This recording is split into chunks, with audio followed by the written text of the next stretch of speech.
everybody, Gurmy's Coast Yard here, and in today's episode of Germanator Studios, we are going to be working on the train station and railroad that will connect our theme park to the zoo that we will one day build. So obviously we've, for the most part, laid out this railroad already. Um, However, in today's episode, we are going through and building the train station and building a storage area and really just building up this whole area from the station and back behind the scenes, as you will see uh, before long. Well, in the next 20 minutes. So to start, I repositioned the station, and I did this to make sure I had ample room in front and behind, just to give it enough room, I guess. I don't know how to explain it. Um, but I wanted to put the Rotovator ride in here, and so I had mentioned that in a previous episode that I wanted to look into putting some rides back here, and this was the one I had in mind, and I didn't know what else I might be able to fit, but as it turns out, that's the only one that would work in that spot. And I the first part of this episode is really just doing a lot of work, sort of adjusting the paths and the lines. I didn't really want the two queue lines to be right next to each other because I never quite care for the way that looks. And sometimes on a more generic midway you can get away with it, um, but I just don't like the way it looks, and I don't like having entrances to rides right next to each other either. So I sort of found a way to build this up so I could have the queue lines separate and then the exits could go onto the same little pathway behind the scenes, and that worked just fine for me. And the next thing you can see me doing here is taking the track in a new direction. And if you've been watching for this series for a while, especially with what's going on now on screen, you may have caught on to what I'm doing, which is building a storage area. So it's a little different in practice. Well, a little different, but kind of the same when you're doing a storage area for railroads. And this is actually the first time I've done anything like this in a park, to the best of my memory. And basically, I'm following all the same principles. Um, I guess I'm moving on for that from the time being, but we will come back to that a few times throughout the episode. Um, so, yeah, but like I said, it's the same principles of just picking a spot that's sort of out of the way, but reasonably close to the ride area you're working with, and building your storage area there. And in this case, we had a nice amount of space behind the scenes to have storage and maintenance areas, so it worked out pretty well. And as I mentioned, we will be building all that up throughout the episode. So one of the first things I did was create a fake facade for a building, to sort of look like the train station. But I decided to add some depth to the building, just because you could see through those windows, and I decided I wanted it to be a little more realistic. So because of this, that meant we had to move our service road out a little bit, and that was for the most part fine. It just required a little bit of extra thought to the detail, but it worked out, as you will see. And one thing I'm doing along here, maybe I haven't started it yet. Okay, so right now I'm just building up the backside of this building, and because I knew it would be visible briefly from the train ride, I decided to add some windows just to give it a little more depth. And then I put some railings on the side there. And then I decided to break this up a little bit and add a little chimney piece just to add some detail to the build. And then along here, I started building a water tower because I think one of the essential parts of a railroad station is having the little water tower right next to it to fill up the engines with water, because a lot of I think coal burning engines, the way they work is they use coal to create steam, and the steam power is what drives the engine. So in spirit of this, we had a water tower. I wanted to build a water tower next to the ride. And with that, I just went to the colored wall set and used slate walls, because they have a curved piece. So I used the curved slate walls to build up that round shape of the water tower. And it's a little bit bigger and a little flatter than probably what a standard water tower would look like next to a train. But that was as close as I could get to that sort of design. And then just for the spigot that comes out the side, I just used some 1/3 height walls and extended them over the track. And it sort of gets the point across of what it's supposed to be. So right here, I wanted to build a railroad crossing, and initially I wanted to have a gate that came down, but I decided there wasn't a proper way to accomplish that, or a way that would be practical. My idea was that I was going to use fence pieces because we can use the terrain to adjust the angle at which they rest. But I decided against that and figured so because this is behind the scenes, there can just be a designated place where vehicles are supposed to stop. Um, so I did want to, because we've been doing road markings, I wanted to include one for a railroad crossing. And I went through and I found the lightest colored diagonal wall piece I could. Unfortunately, it's a gray color, so it's kind of dark, but it's still visible against the lighter asphalt. And I used pieces that could cross or intersect each other. And as you can see, I use those to create an X shape on the ground to indicate a railroad crossing, and then just put the white lines on top and below to further indicate that that was a crossing. And here you can see me looking at another diagonal wall piece. There's like 3 or 4 of these diagonal wall pieces in the game, at least, that are proper flat diagonal walls. And yeah, though I use the ones that worked best for the job, but if I had it my way, there would be a white piece that we could use. But nevertheless, I'm pretty satisfied with how it turned out.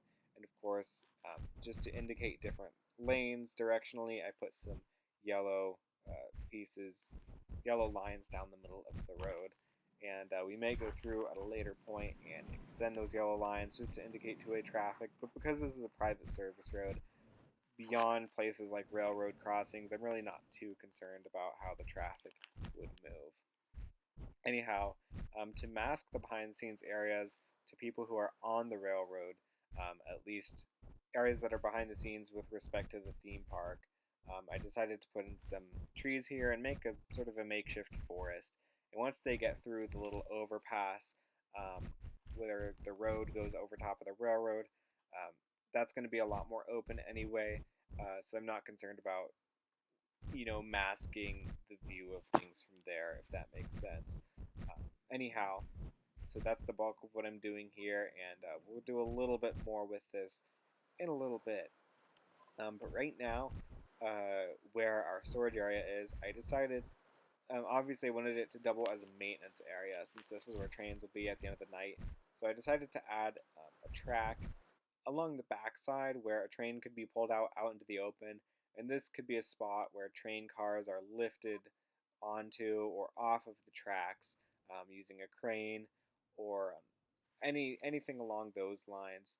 Um, it could also just be if they need more space to work, they can pull one of the engines out onto that area if if the weather's nice or whatever, and do some more in-depth work. And then right behind there, I made the roadway sort of offshoot and built up a little what will be a parking lot area. We didn't do any parking lines or anything along here yet, um, but I just put that in because I knew obviously railroad employees were going to be working back here, and any some other maintenance workers. I ended up building a little planning and design style facility out here that I figured this was a good spot for, right next to the railroad and with the wooden roller coaster right nearby. I just thought it would probably be a good spot for it. So, but we'll talk about that in a little bit. So I started using the colored wall set to, I mean, and when I say started, I mean very briefly, thought about using the colored wall set to build our little railroad train barn, just because it's out of the way and kind of behind the scenes. Um, but I figured it might still be a little bit visible from the ride or from guest traffic along here. And among other reasons, I decided to make it out of wood and make it just a little more traditional looking. And then here I'm using the rock paint, terrain paint to create a gravelly section. And something I thought I'd try along here, since we're using coal burning engines, is I use the asphalt paint to sort of make a coal pile, and I adjusted the terrain as well. And you'll see how I make it look a little more realistic here in a little bit. Um, so one thing I did there was use the 1/3 height walls to sort of create a barrier, so it's like a proper box for holding coal. And then just so it doesn't look like it's all sort of blending into the surrounding terrain, I used uh, the paved or the rocky path. I don't remember what that terrain, that paint is called, or that texture, but I just used that along there to sort of mask um, the edges of that little coal pile, as well as using the 1/3 height walls. And I thought it turned out really well. And then just put a little porch overhang on that to make sure that if it rains, the coal can stay dry. And next, I just put a chain link fence along this area, just to make sure, because it is a restricted area and because you don't want people poking around where they shouldn't. Um, since there is some sidewalk space, granted, people probably won't be walking along there, um, but just for safety, gotta have that restricted area. And then next, painting the rock underneath the train tracks. Of course, I did this. I did this when I built the railroad, as well as with our train in the medieval section, just to have it a little more realistic. And then putting dirt underneath the trees. I worked on trains a lot in this episode when I say trains instead of trees. Anyhow, what else? More trees. Lovely. um, One thing I did do along here is I put this wooden wall along here because this is sort of an edge to that rocky wall and everything, and the start of behind the scenes area. And this is probably the most visibility that a behind the scenes area has from within the park itself. So I wanted to place these trees up here to mask it, and as well as those walls, just to make sure it's as hidden as it can be. Although, talking about that just now has made me think maybe we can take the sort of fake terrain there and just extend it across the roadway and just make a tunnel through it to uh, sort of for the roadway. That way it can continue to mask that area. That might be a better solution. So I may do that in the next episode. We shall see. Anyhow, what are we doing now? That's a good question. I guess I was naming the railway there, so I decided to call it the Germanator Express Railway. Um, Pretty straightforward. And then just recoloring the station here to make it look a little bit better and a little more realistic. Anyhow, if you just saw that weird little blip there, we are now in real time. And I wanted to showcase this in real time because, for one thing, it won't take very long. Um, but this is something you've seen me do plenty of times at this point in the series, and this is sort of making a transfer track. And I think this is probably the best application of it. Um, but we're just using our ghost piece, hack, glitch, whatever you want to call it. It's a glitch, not a hack. But where we create a ghost piece and then exit out of the ride or out of the game, saving of course. And when we come back, good little edit there. Okay, I guess it was there for a split second, but that piece becomes a solid scenery piece that can be deleted just with the normal delete tool. And that's what I did there. And then you can see me here. I'm just linking this back up, maybe in a moment. No, I'm creating another ghost piece right there. And that way we can have some extra transfer track. And yeah, I guess this editing wasn't done perfectly, so you don't really get to see how it looks in the end, but you should here in a little bit. But this is a pretty good idea of how it will turn out. And now we're back into time-lapse speed. So, what are we going to do next? Ah yes, it looks like we're making our little planning and design building now. So this is sort of a combination of a little office space and a warehouse. But it's more of like a garage than a warehouse. I didn't want anything huge for this, although I may sort of build out this whole behind the scenes area at some point to become like a planning and design complex, kind of similar to the one at Cedar Point. Um, but I just, to start, made this as like a little garage, and then that area where it's one unit in height, um, that's going to be our office space. And I even sort of laid out the interior for the office space, as you'll see. But to start, I just wanted to add some windows. That way they could have some natural lighting in there.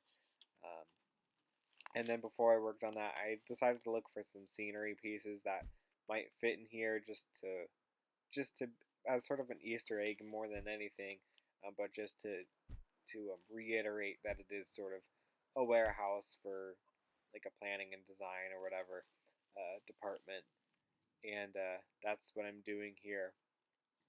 And here I'm going through a bunch of giant pieces, hoping that one of them might fit. Uh, no, not really. I was just sort of looking at what there was. Never hurts, even if you know a piece is going to be too big, just to click on it and see how it looks in respect to the building. Anyway, in here I started building up the interior, and eventually I'll make all the walls on the inside white. You'll see what I mean. Actually, that's what I'm doing here. Um, but on that right side of the screen, we have a little conference room area, so I wanted to have sort of windows and make it an open space, and then just some closed or enclosed office spaces right along in here. And I thought it looked pretty good. I decided to build up 3 offices, so you can see I got rid of that one doorway there and made it into another office space. And then I did some more, or added some more windows to each one, just to balance out that natural lighting on the inside. And then finally, I added um, that little sliding door so that way they can close off the office space from the garage. And finally, putting the roof on the building. So this is a really simple build, um, a lot easier than our other warehouse. Granted, no warehouse in this game is too difficult to build. But finally, I wanted to have a separate space for the railroad workers. Um, so I just built up a small little shack here in conjunction with the sort of maintenance shed, and just had a little garage on the side of that, and then the other area is sort of just a break room or just a space for the workers to hang out when they're not working on the railroad. And that is that. Pretty straightforward. So what else? And I got rid of our I deleted the porch on that one side just where it sort of intersected with the building because I figured it wasn't really necessary right back in that spot. Really, it's only there to cover up that pile of coal. And then just adding a chain link fence along here, just because that is a restricted area, just to make sure it's closed off from guests who want to, or really people who want to be guests without paying. And finally, we're back in real time here, just to showcase our little transfer track glitch slash technique again. And I decided to do these in real time just so that way, every other time I've talked about it, it's been sped over, and I didn't really have a good opportunity to explain it as it happened. So I figured having that real time visual might help you guys to understand a little better. So that's that. But yeah, basically, if you create a ghost piece and then exit the game and save your progress, you can make you can make it, you know, yeah, you can make track pieces intersect, and they'll always spawn back even if you delete them. But I've explained it enough. Along here, I decided to have a little stop at the end of the tracks there, and you can see I used the little terrain technique. I mean, you can look and see what I did, but that's the same technique we used to create handrails, custom handrails for some of our roller coasters, specifically the corkscrew coaster. Anyhow, man, I'm struggling to narrate, but we only have a few minutes left, so bear with me. Finally, we're just extending this forest out here a little bit, and that way this whole area is sort of enclosed, or I don't know how to explain it, but it's sort of self-contained is the word I'm looking for. So that way people in the train can't really see out past where they need to be able to see out. And just doing a little work there with the dirt. And finally, we're going back into the park for a couple minutes, And I decided this whole flat area needed to be a little bit more lively. So I added a little lasso Larry piece there to entertain people. And what else? You can see me looking for a spot for that smoke signal animatronic, and I decided to put it. Well, you'll see in that little empty 2x3 space there is where I put it. But first, we put a little livery piece there in that helix area just to have a scenery piece for their eye. And here's the spot I decided on for the smoke signaler animatronic. Um, and I decided to sink it into the ground and sort of make it look like a little demonstration area. So the idea is that this is a real person and not an animatronic, and they're giving a demonstration on smoke signaling. Um, and then I just put a little, well, in a moment, I put a little fence right along here, um, just to sort of have a separate staging area for the demonstration. And of course, I dipped it down into the ground a little bit. That way, guests could get a good view no matter how close or far they are. Sort of like a micro amphitheater. But anyway, that's going to do it for this episode. I'll see you guys in the next one. I hope you have a great day. Goodbye.